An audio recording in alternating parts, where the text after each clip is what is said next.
El documento tenía 17 páginas, solo 17, y en esas 17 páginas estaba explicado, con la frialdad de alguien que escribe un informe de laboratorio, cómo habían muerto 58.000 americanos, no en batalla, no por el comunismo, no por ningún ideal de libertad, muertos como ratas en un experimento que nadie había aprobado, nadie que hubiera sobrevivido para contarlo. Al menos, el hombre que encontró ese documento se llamaba Edgar Pruitt. Era analista del Departamento de Estado. Llevaba 23 años procesando cables cifrados, informes de inteligencia, memorandos clasificados. Había leído cosas que lo habían mantenido despierto. Había leído cosas que lo habían hecho vomitar. Pero nunca antes había leído algo que lo hubiera hecho llorar. Edgar Pruitt lloró 3 veces en su vida. Cuando murió su madre, cuando nació su hija, y la noche del 14 de marzo de 1981, sentado solo en su oficina del 6º piso, leyendo un documento que técnicamente no existía. Lo que encontró después de esa noche nunca fue explicado, ni siquiera por él mismo. Pero hay que empezar desde el principio. Hay que ir a dónde empezó todo esto. Hay que ir a Vietnam, no a la guerra, a lo que había debajo de la guerra. Era 1962, 2 años antes de que el primer batallón de combate americano pisara suelo vietnamita. 2 años antes de que los periódicos empezaran a hablar del sudeste asiático como de un problema que podía ignorarse. En ese entonces, Vietnam del Sur era técnicamente un aliado, al que Estados Unidos mandaba asesores, entrenadores militares, técnicos, personas que ayudaban, como se decía en los despachos oficiales, a fortalecer la capacidad defensiva de la República. Entre esos asesores había un hombre que no era exactamente lo que parecía. Se llamaba Lawrence Voss. Tenía 34 años. Llevaba uniforme de teniente coronel del ejército de los Estados Unidos. Pero Lawrence Voss no era militar. Había pasado los últimos 10 años trabajando para una agencia que, en los documentos internos, aparecía simplemente como la oficina. No la CIA, no la DIA, la oficina. Un nombre tan vago que cualquier persona razonable lo habría descartado como un error administrativo. Voss llegó a Saigon en enero de 1962 con una misión que, según los archivos desclasificados, parcialmente, 1997, consistía en evaluar la viabilidad de operaciones de influencias ecológica en poblaciones rurales del delta del Mekong. Eso era lo que decía en papel. En la realidad, su misión era otra. Y para entender esa misión hay que entender qué clase de hombre era Lawrence Voss. Era el tipo de hombre que leía Pebla por placer. El tipo de hombre que había estudiado los experimentos de condicionamiento conductual de los soviéticos durante la Segunda Guerra Mundial. El tipo de hombre que creía, con una convicción que bordeaba lo religioso, que el ser humano no era muy diferente de un animal de laboratorio, que bajo las condiciones correctas, cualquier persona podía ser reprogramada, reconfigurada, convertida en algo distinto a lo que era. Y Vietnam, pensaba Voss, era el laboratorio perfecto. No fue una idea que llegó de golpe, fue algo que fue tomando forma durante meses, alimentada por conversaciones que Voss sostenía con personas cuya identidad aún hoy sigue siendo parcialmente redactada en los documentos disponibles, personas que llegaban a Saigon en vuelos sin registro, que se reunían en hoteles de segunda categoría del Distrito 3, que hablaban en voz baja, y nunca escribían nada. La idea central era esta: una guerra convencional era, en términos de información, un desperdicio obsceno. Miles de combatientes en condiciones extremas de estrés, miedo, privación sensorial, trauma. Cada uno de esos combatientes era un sujeto de estudio involuntario. Cada batallón era un grupo de control. Cada operación táctica era potencialmente una variable experimental. Lo que Voss y los hombres de la oficina proponían era algo que nunca antes se había intentado a esa escala. No manipular el resultado de la guerra. Usar la guerra para obtener datos. Datos sobre el comportamiento humano bajo presión extrema. Datos sobre los límites del miedo. Datos sobre cuánto puede soportar un hombre antes de romperse y qué forma adopta esa ruptura. Datos que los soviéticos llevaban décadas intentando obtener en condiciones controladas, en laboratorios clandestinos detrás del telón de acero, con resultados que jamás alcanzaban la escala, la variedad, la autenticidad de lo que un conflicto armado real podía ofrecer. Vietnam no iba a ser solo una guerra, iba a ser el experimento más grande de la historia. Pero eso no fue lo peor. Para entenderlo, que vino después hay que conocer a otro hombre. Se llamaba Nguyen Sen Minh. Tenía 21 años. En 1965. Era hijo de un agricultor de arroz de la provincia de Quang Nam. Había estudiado hasta el equivalente del bachillerato en una escuela construida por misioneros franceses. Hablaba un francés rudimentario y un inglés aprendido de manuales técnicos que encontraba en los mercados de segunda mano de Da Nang. Nguyen Sen Minh no era soldado del Vietcong, no era simpatizante comunista, no tenía inclinaciones políticas particulares. Era un joven de pueblo que había visto demasiada gente morir a su alrededor y que había tomado la única decisión que creía que garantizaría la supervivencia de su familia, colaborar con los americanos. Se presentó en la base de Da Nang una mañana de agosto de 1965 y ofreció sus servicios como intérprete. Hablaba lo suficiente, conocía el terreno, conocía a la gente. El sargento que lo recibió lo procesó en 20 minutos y lo asignó a una unidad de asesores que operaba en la zona de colinas al oeste de la ciudad. Lo que Nguyen Sen Minh no sabía era que esa unidad de asesores no era exactamente lo que parecía. La unidad llevaba el nombre en código de equipo Alfa 4. Oficialmente era un grupo de instrucción militar.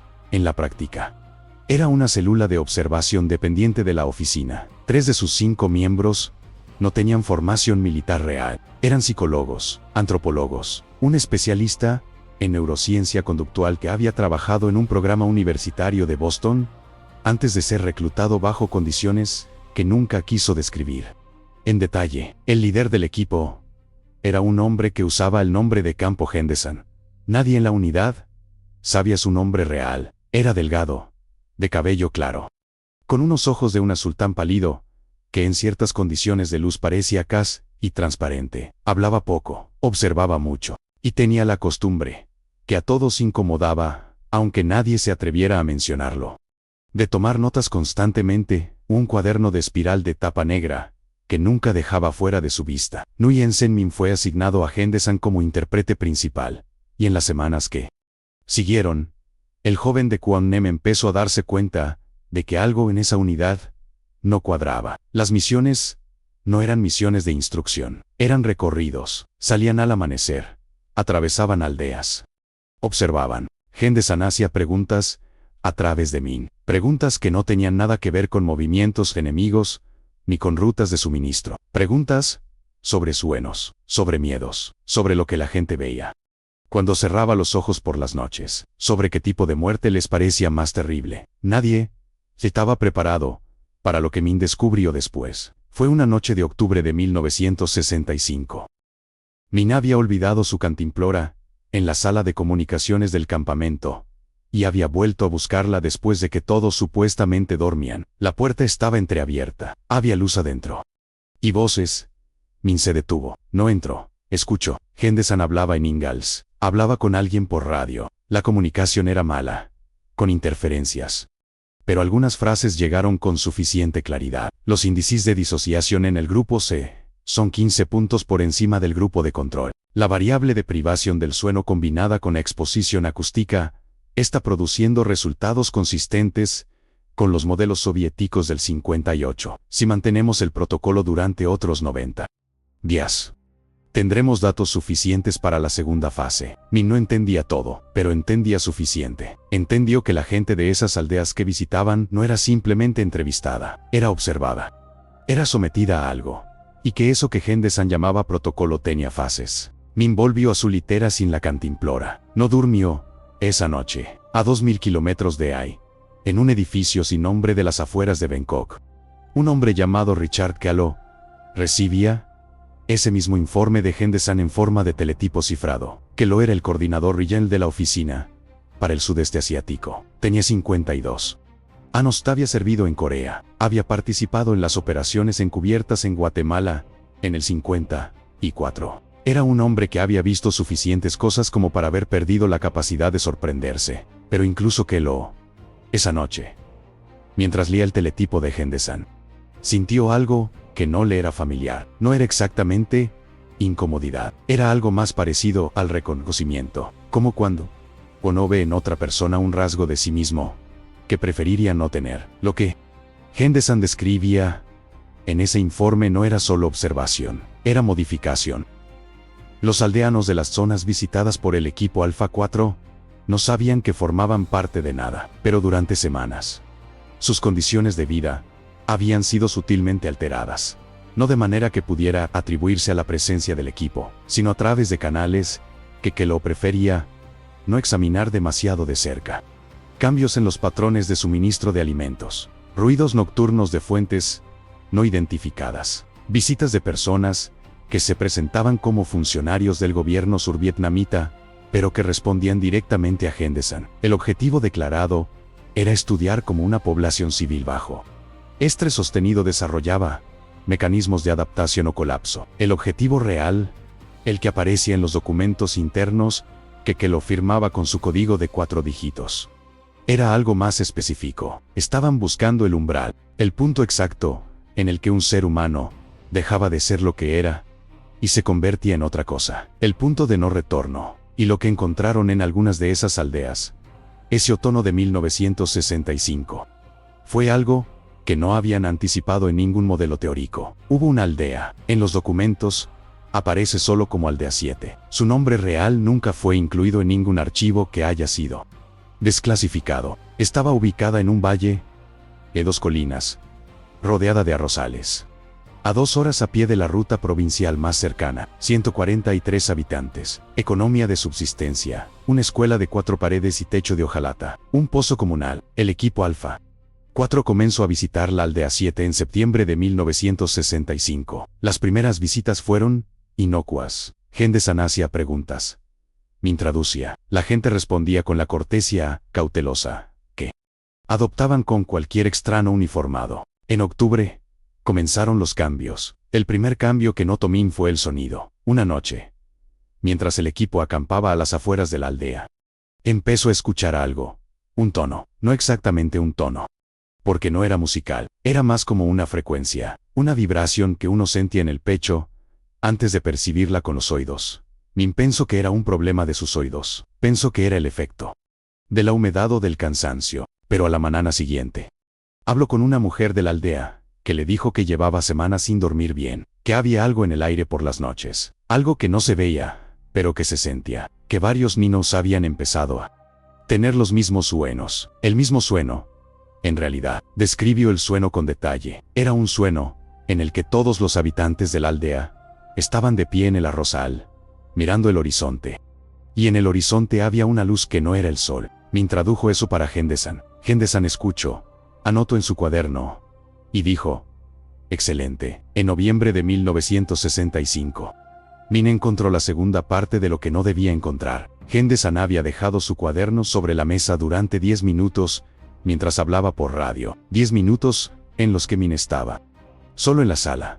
Min miró el cuaderno, lo abrió, no en la primera página, sino en la mitad, donde había un mapa de la zona, con anotaciones. Las anotaciones no eran táctiles, no marcaban posiciones enemigas ni rutas de patrulla, marcaban algo más inquietante. Había puntos en el mapa con fechas al lado, y junto a cada fecha, números, y junto a los números, una sola palabra repetida, en diferentes contextos. La palabra era Cambechan.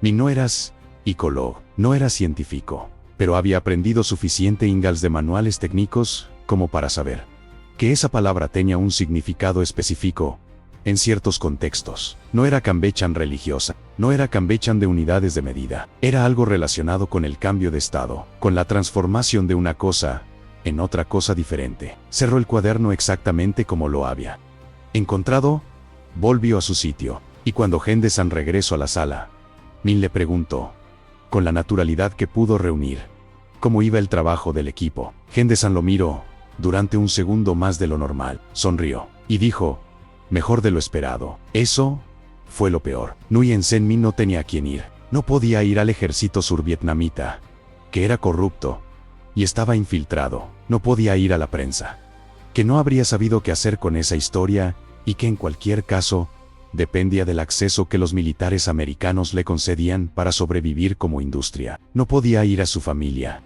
que vivía a 80 kilómetros al sur, y que ya había sufrido suficiente. Pero tenía una cosa, tenía un contacto, un periodista australiano llamado Patrick Dan que había conocido en Da Nang 3 meses antes, en un bar cerca del puerto donde los corresponsales extranjeros Iban a beber cuando no tenían historias que cubrir. Dan era un hombre de 40 años, con manos grandes y una manera de escuchar que hacía que uno sintiera que lo que decía era importante. Min le escribió una carta. No podía usar las comunicaciones del campamento, porque todo pasaba por los canales del equipo.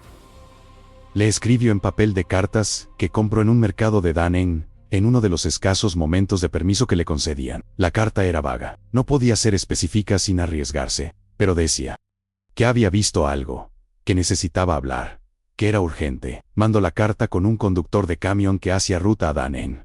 Y esperó. Nunca recibió respuesta. Lo que no sabía Min era que Patrick Dan había dejado Vietnam 2 semanas antes. Había sido expulsado del país por las autoridades survietnamitas, oficialmente por publicar imágenes no autorizadas de operaciones militares.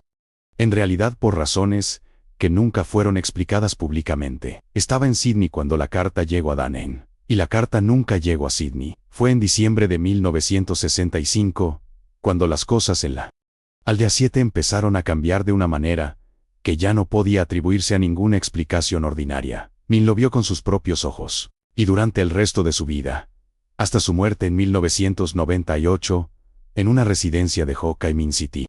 Insistió en que lo que vio era real, que no había sido producto del estrés, ni del agotamiento ni de la malaria que había tenido ese otoño, y que había dejado en él algunas semanas de fiebre intermitente. Los habitantes de la aldea 7 habían cambiado, no de manera dramática, no de la manera en que lo describen las películas de horror, de una manera más sutil, y por eso mismo más perturbadora. Habían cambiado en el modo en que se relacionaban entre sí, en el modo en que respondían a las preguntas, en el modo en que miraban. Antes, cuando el equipo llegaba a la aldea, la gente los recibía con la mezcla habitual de cortesía y desconfianza que los aldeanos reservaban para los forasteros con uniforme. Había curiosidad, había precaución, había los niños que se acercaban demasiado, y las madres que los llamaban en voz baja. En diciembre, eso había desaparecido. La gente de la aldea 7 miraba al equipo como si los esperara, como si supiera exactamente cuándo iban a llegar. Se colocaban en los mismos lugares de siempre. Hacían las mismas cosas de siempre. Pero todo parecía levemente coreografiado, levemente ensayado, como actores que ya llevan demasiado tiempo en la misma obra y que han perdido la capacidad de distinguir entre el personaje y ellos mismos. Y los suenos. Los suenos, con la luz en el horizonte, habían dejado de ser una anomalía. Toda la aldea los tenía ahora. Toda la aldea describía exactamente lo mismo. Henderson lo anotaba todo. Henderson parecía satisfecho de una manera que Min encontraba imposible de mirar directamente.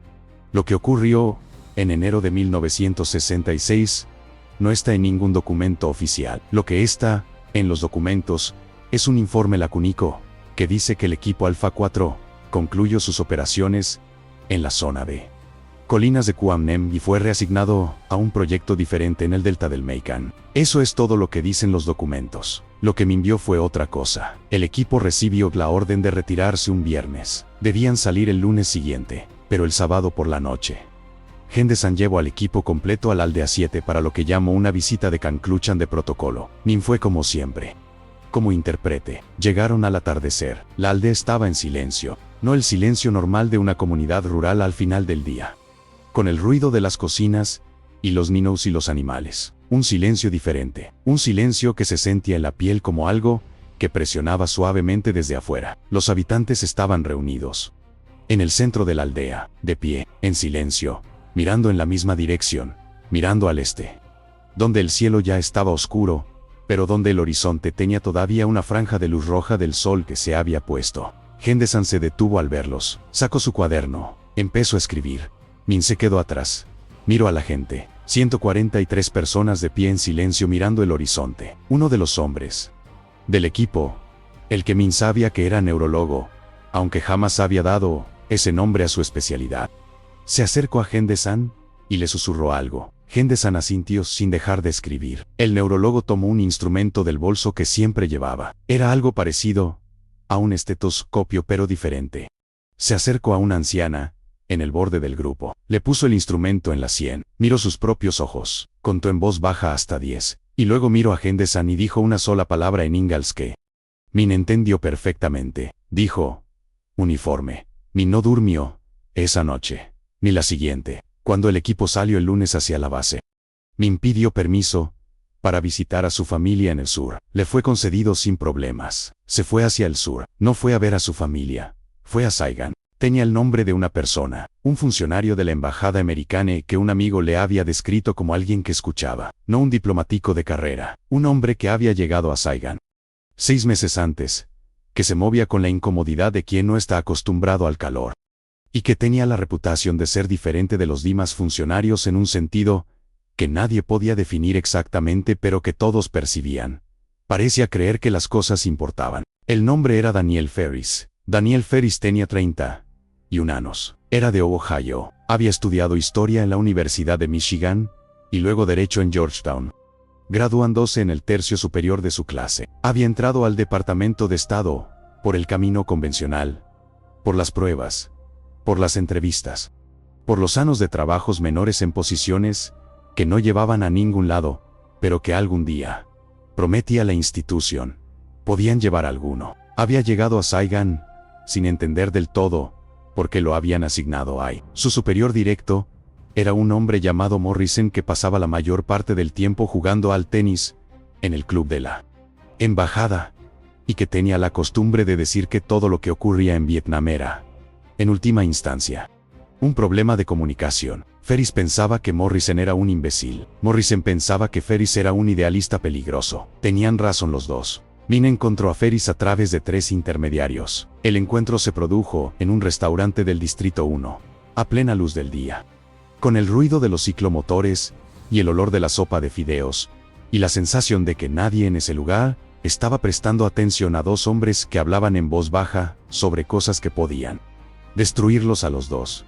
Min contó todo lo que había visto, lo que había escuchado por la puerta entreabierta, lo que había leído en el cuaderno de Henderson, lo de la aldea 7, lo de los suenos, lo de la palabra Cambechan, lo del instrumento que el neurólogo le había puesto a la anciana en la sien. Ferris escuchó sin interrumpir. Tomó una sola nota en una servilleta. Cuando Min terminó, Ferris dobló la servilleta, la guardó en el bolsillo de la camisa, y dijo en un español, había aprendido en la universidad, y que era funcional aunque con acento. Vuelve a tu unidad. Actuó como si no hubiera pasado nada. Espera. Min asintió. Volvió a su unidad. Actuó como si no hubiera pasado nada. Espero. Ferris pasó los 3 días siguientes haciendo lo que era en el Departamento de Estado de 1966. La actividad más peligrosa posible para un funcionario junior. Buscar información que no era de su incumbencia. No lo hizo de manera obvia. No fue a los archivos y pidió documentos clasificados. Fue con preguntas laterales, preguntas que parecían motivadas por intereses burocráticos perfectamente inocentes. Preguntó sobre el presupuesto de ciertas líneas de gastos que aparecían en los informes financieros de la embajada sin una descripción clara de su destino. Preguntó sobre el origen de ciertos pagos a contratistas locales que no aparecían en ninguna lista de proveedores reconocidos. Preguntó sobre el significado de un código que había encontrado en un cable cifrado que había procesado por error. Un código que empezó con las letras OPH. La tercera vez que preguntó sobre OPH, Morrison lo llamó a su oficina y le dijo que dejara de hacer preguntas sobre cosas que no eran de su competencia. Le dijo que en Vietnam había muchas operaciones paralelas que el Departamento de Estado no supervisaba y que era importante para su carrera entender cuáles eran los límites de su mandato. Le dijo todo esto con una sonrisa que no llegaba a los ojos. Ferris salió de esa reunión sabiendo 2 cosas, que OPH existía y que Morrison sabía que existía. Esas 3 letras aparecerán una y otra vez en los años que siguen, en cables filtrados que llegaron a periodistas europeos en 1972 y que fueron publicados en fragmentos en un diario suizo antes de ser silenciados por presiones diplomáticas que nunca fueron documentadas formalmente. En los testimonios parciales que algunos veteranos dieron en audiencias del Congreso en 1975. Testimonios que fueron transcritos, pero que nunca fueron incluidos en ningún informe público. En los archivos desclasificados que Edgar Pruitt encontrar ya 15 años después en una carpeta que no debía estar donde estaba. OPH eran las iniciales de Operación Phenotype. Y la operación Phenotype era la razón por la que Vietnam no había sido solo una guerra. El objetivo de la operación Phenotype, según los documentos internos, que Ferris consiguió con un riesgo que todavía es difícil de calcular en términos de lo que habría pasado si lo hubieran descubierto antes de que llegara a un lugar seguro, era el siguiente: determinar si la exposición prolongada a condiciones de estrés extremo, combinada con ciertos estímulos de frecuencia específica aplicados de manera sostenida a una población, podía producir cambios permanentes en los patrones de comportamiento colectivo de esa población, no temporal, no reversible, permanente, no en individuos, en grupos, en comunidades, en lo que los documentos llamaban, con un eufemismo que todavía produce escalofríos leerlo, unidades sociales coherentes. Estaban intentando descubrir si era posible reprogramar a una comunidad entera, como una sola mente, como una sola máquina. Y la selva de Vietnam, con sus aldeas aisladas y su población aterrorizada, y su ausencia casi total de supervisión externa, era el lugar más conveniente del mundo para intentarlo. Pero eso no era lo peor. Lo peor vino después. Ferris envió lo que tenía a Washington a través de un canal que no era el canal oficial. Tenía un amigo en el Departamento de Justicia, un hombre llamado Graham que había estudiado con él en Georgetown, y que en ese entonces trabajaba en una unidad de asuntos internos que no tenía exactamente jurisdicción sobre lo que Ferris le estaba mandando, pero que tenía suficiente acceso como para meter los documentos en algún lugar donde no pudieran simplemente desaparecer. Ferris envió los documentos en febrero de 1966. En marzo, fue trasladado, sin explicación, sin proceso formal, un memorando interno que decía que sus servicios eran requeridos en la embajada de Katmandú, Nepal, donde la carga de trabajo en el departamento consular había aumentado por razones no especificadas. Katmandú, desde Saigon, que era el centro del mundo en ese momento, lo mandaron a Katmandú. Era la forma más elegante que el Departamento de Estado tenía de decirle a alguien que había cometido un error que no podía ser perdonado. Ferris fue a Katmandú, proceso solicitudes de visa, certificó documentos de exportación, organizó celebraciones del Día de la Independencia en un país que no le importaba a nadie, y esperó. En Washington, los documentos que Ferris había enviado a Graham llegaron al escritorio de un hombre llamado Senate William Farbe, miembro del Comité de Supervisión de Inteligencia del Senado. El senador Farbe era republicano, era halcón en materia de defensa.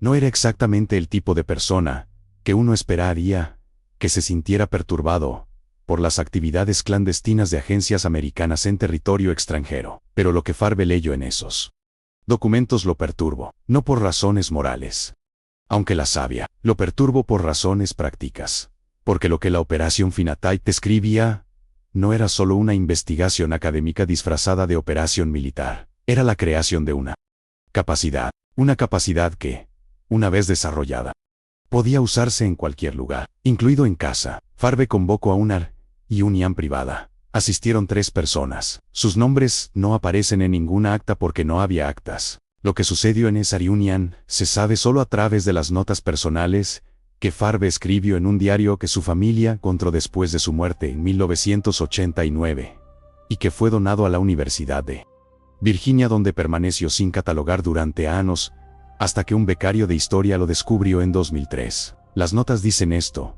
lo que nos mostraron hoy no puede existir, pero existe. El problema no es que lo estén usando ahí, el problema es que lo están perfeccionando ahí para usarlo en algún otro lado, y nadie que tenga la autoridad para detenerlo sabe qué está pasando, o si lo sabe, ha decidido que el conocimiento es demasiado peligroso para actuar. Las notas dicen algo más. Dicen que uno de los 3 hombres en esa reunión le dijo a Farbe, con una calma que Farbe describió como la calma de alguien que hace mucho tiempo aceptó cosas que yo todavía estoy intentando digerir: Vietnam es la versión pública del experimento. La versión privada ya está en marcha en otros 3 países. Uno de ellos es un aliado. Farbe no escribió cuál era ese aliado. Los años pasaron. Vietnam siguió siendo Vietnam. Siguió siendo una guerra que se perdía lentamente, que se perdía de la manera en que se pierden las guerras que nunca debieron empezarse, con una acumulación de errores y mentiras y vidas que no importaban lo suficiente para las personas que tomaban las decisiones. 58.000 americanos, millones de vietnamitas, un país destruido, y en algún rincón de todo eso, silencioso y eficiente, El experimento continuaba. Min fue transferido de la unidad después de la partida de Henderson. Trabajó como intérprete para otras 3 unidades distintas durante los años siguientes. Nunca volvió a ver a Henderson. Nunca supo que había sido de la aldea 7. La aldea 7 no aparecía en ningún mapa oficial, no aparecía en ningún censo de guerra. Era como si nunca hubiera existido. Pero Min la había visto. Había estado ahí. Había visto a 143 personas de pie en silencio mirando el horizonte en el mismo momento, en la misma dirección, con la misma expresión en la cara. Había visto al neurólogo poner el instrumento en la sien de la anciana y decir uniforme con la satisfacción de alguien que acaba de confirmar una hipótesis. Me encargo con eso durante 32 años, hasta que Edgar Pruitt, analista del Departamento de Estado, lloró por tercera vez en su vida. Era 1981, 15 años después de que Ferris enviara sus documentos a Washington, 10 años después del fin oficial de la presencia combatiente americana en Vietnam, 6 años después de la caída de Saigon. Edgar Pruitt tenía 47 años. Era un hombre ordenado, metódico, con la clase de carrera, que era respetable, sin ser brillante. Procesaba información, analizaba patrones, escribía informes que otros leían o no leían dependiendo de cuánto los presionaba el tiempo. La noche del 14 de marzo de 1981, Pruitt estaba trabajando hasta tarde en un informe de rutina sobre movimientos de personal diplomático en el sudeste asiático. Para ese informe necesitaba acceder a ciertos archivos de antecedentes que abarcaban el periodo 1960 a 1975. Los archivos estaban en el sistema de almacenamiento de documentos del 6º piso. Un sistema que en 1981 era todavía físico.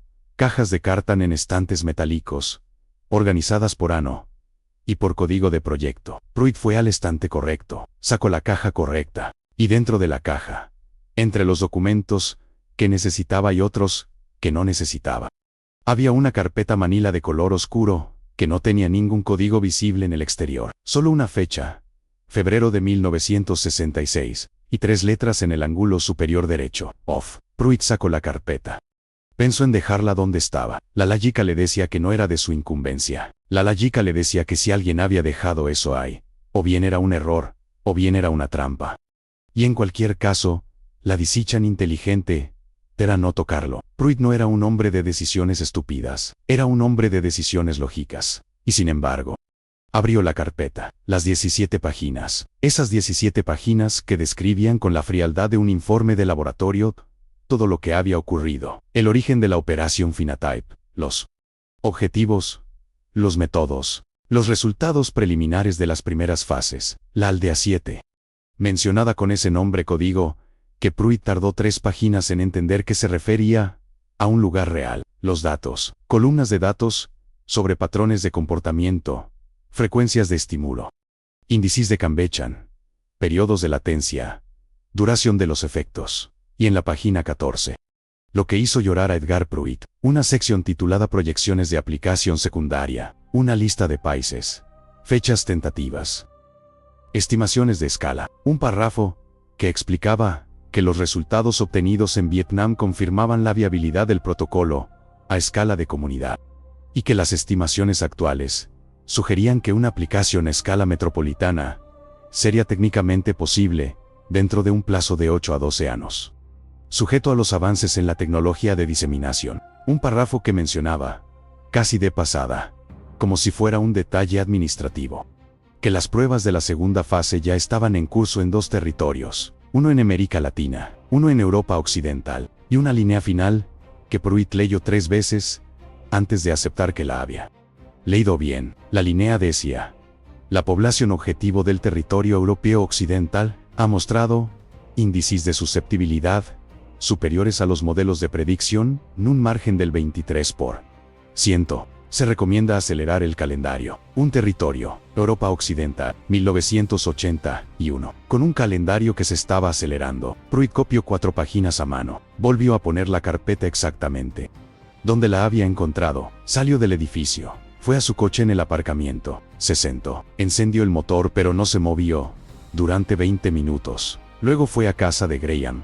Graham había recibido los documentos de Ferris 15 años antes. Graham había envejecido. Había salido del Departamento de Justicia 1974 después de que su unidad fuera reorganizada, de una manera que nunca fue explicada satisfactoriamente. Trabajaba como abogado privado. Tenía 3 hijos. Parecía un hombre que había decidido, en algún momento que Pruitt no podía datar exactamente, que había cosas a las que era más seguro no mirar directamente. Pruitt llegó a su puerta a las 11 de la noche. Graham abrió, con la expresión de alguien que no se sorprende pero que tampoco se alegra. Pruitt le mostró las 4 páginas que había copiado. Graham las leyó.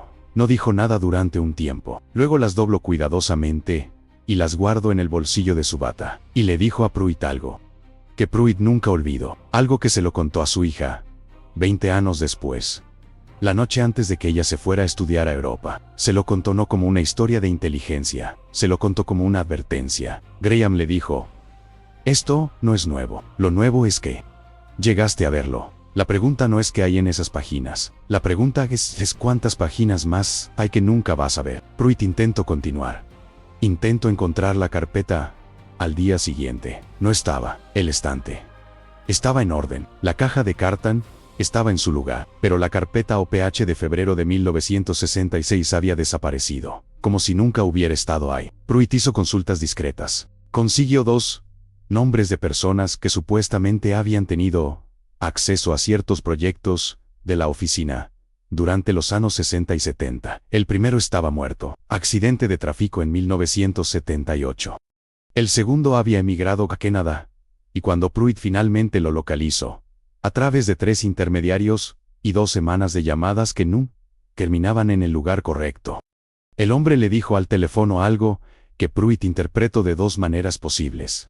Le dijo: si ya viste lo que creo que viste, ya es demasiado tarde para que yo te ayude. Y si todavía no lo viste, espero que nunca lo veas.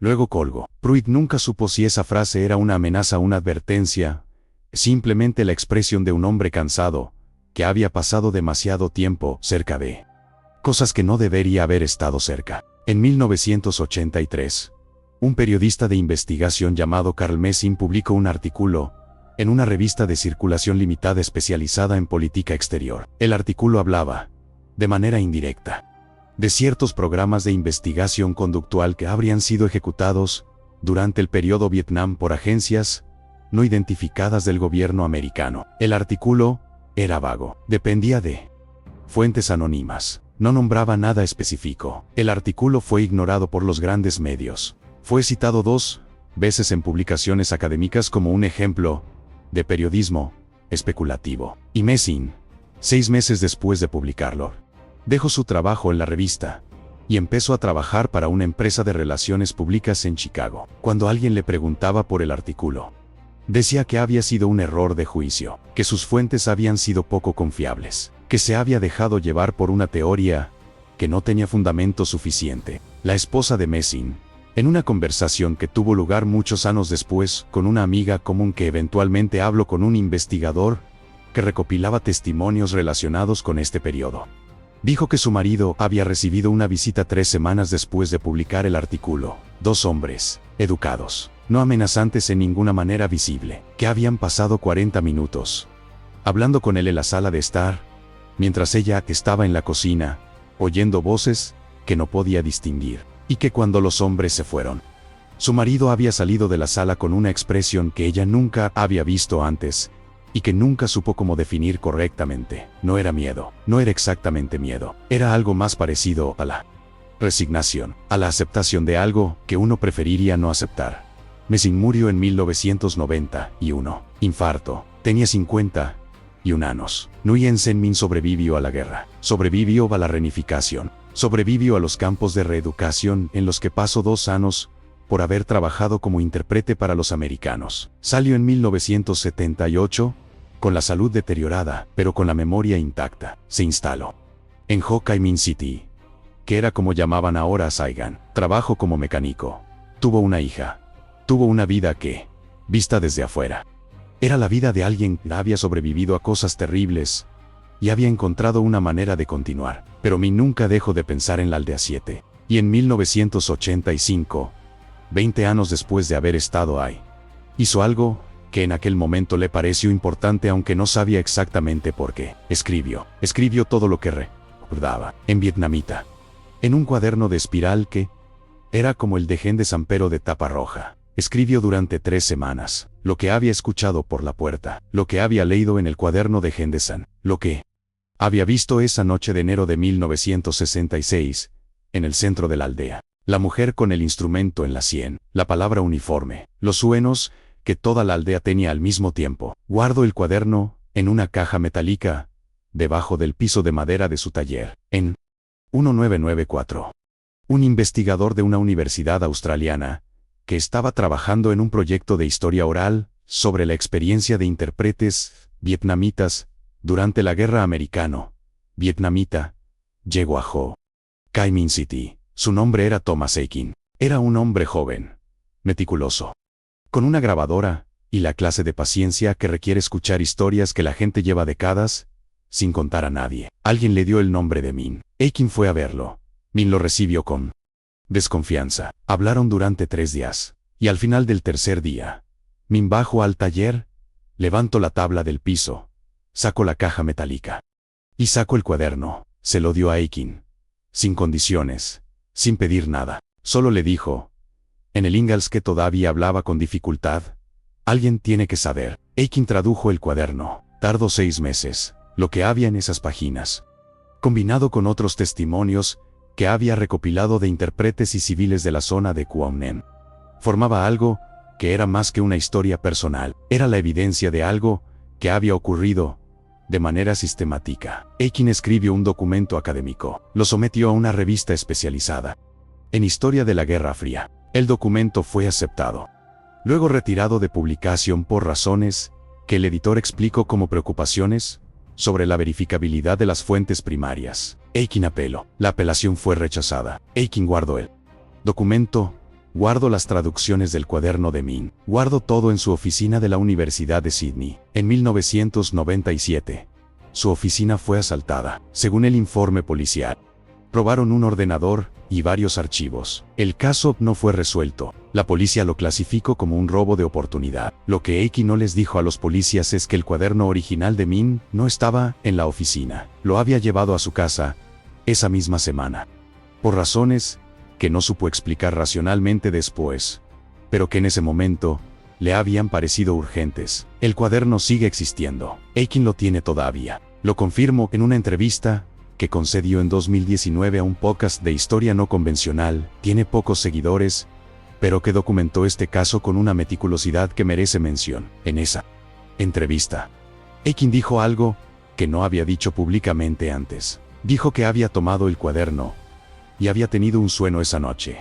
Un sueño en el que estaba de pie en un campo y había una luz en el horizonte que no era el sol, y que al día siguiente, recordándolo, había pensado que probablemente era coincidencia, y que en los años siguientes había pensado lo mismo, cada vez que ese sueño volvía. Cada año, el mismo sueño, puntual como una cita. En 2003, los archivos personales del senador Farbe llegaron a la Universidad de Virginia. El becario que los procesó en 2003 era un joven estudiante de historia llamado Marcus Webb. Webb encontró el diario. Leyó las entradas de 1966. Leyó la mención de la Unión privada. Leyó la frase sobre la bechan privada. Ya está en marcha en otros 3 países. Webb escribió su tesis doctoral sobre los mecanismos de supervisión del Congreso, sobre actividades de inteligencia clandestina, en el periodo 1960 a 1975. La tesis fue aprobada con distinción. Fue publicada como libro por una editorial académica en 2007. El capítulo 4 incluía una referencia a las notas del diario de Farbe, en términos suficientemente académicos como para no despertar atención en ningún lector casual, pero un lector que estaba buscando exactamente esa clase de referencia la encontró. Su nombre no importa para esta historia.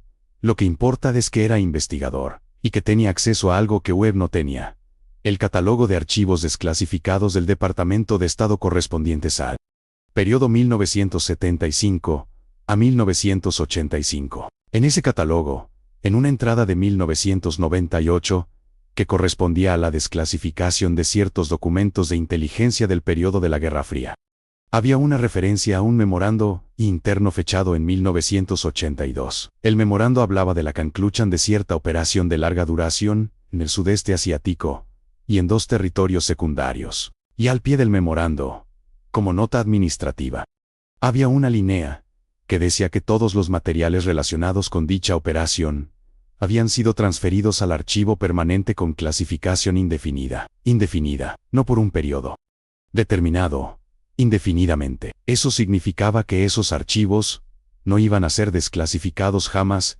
a través de los canales normales. Que la operación Finatype, si existía de la manera en que todos estos fragmentos sugerían que existía, estaba protegida de una forma que no tenía fecha de vencimiento. Hay una última pieza, la más reciente, la más difícil de ignorar. En 2015, una investigadora de neurociencia de la Universidad de Cambridge publicó un paper en una revista de alto impacto. El paper era sobre sincronización neuronal en grupos, sobre la tendencia de los cerebros humanos cuando son expuestos a ciertos estímulos de frecuencia específica en condiciones de estrés sostenido, a sincronizar sus patrones de actividad de manera que puede medirse. El paper era riguroso, estaba bien documentado, sus fuentes eran impecables, fue bien recibido por la comunidad científica. Pero una de las citas en las referencias del paper era una nota a pie de página que remitía a un trabajo no publicado de 1968 procedente de lo que el paper describía como un programa de investigación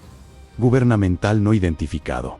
Estados Unidos, sin nombre, sin institución, con el simple calificativo de trabajo no publicado. La investigadora fue contactada por alguien que había rastreado esa referencia. Le preguntó de dónde había sacado ese trabajo de 1968. Le preguntó si tenía acceso al documento original. La investigadora respondió que había encontrado la referencia en los materiales de un colega que había fallecido y cuya biblioteca había sido distribuida entre varios departamentos de la universidad, que había intentado rastrear el documento original sin éxito, que la referencia era real pero que el documento en sí parecía no existir en ningún catálogo accesible. Le pregunto por qué quería saber. No hubo respuesta satisfactoria. No hay respuesta satisfactoria. Hay cosas que no se saben. Hay preguntas que este relato no puede responder porque nadie que pudiera responderlas ha hablado, o porque quienes hablaron ya no están, o porque lo que dijeron fue suficientemente desmentido como para no sobrevivir en la memoria colectiva. No se sabe qué fue de la aldea 7. No se sabe qué ocurrió con sus 143 habitantes después de que el equipo Alpha 4 se fuera. No se sabe y uniforme significaba lo que parecía significar, ni si los efectos que Henderson media con tanta satisfacción eran reversibles o permanentes. No se sabe quiénes eran los hombres que visitaron a Messing en su sala de estar.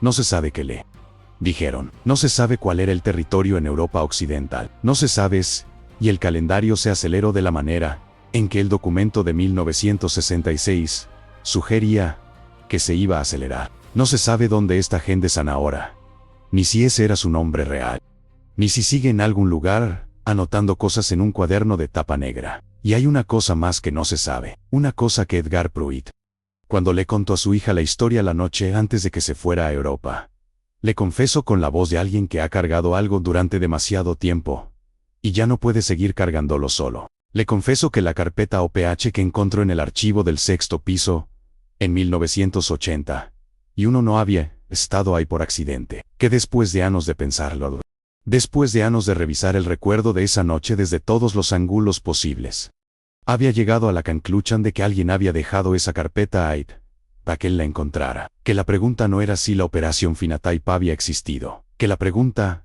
era por qué alguien había querido, en 1981, que él lo supiera, y que nunca había podido responder esa pregunta de una manera que no lo llenara de algo que prefería no nombrar. Su hija le preguntó, ¿de qué tienes miedo exactamente? Y Pruitt la miró durante un momento que ella recordaría toda su vida, y dijo, de que funcionara.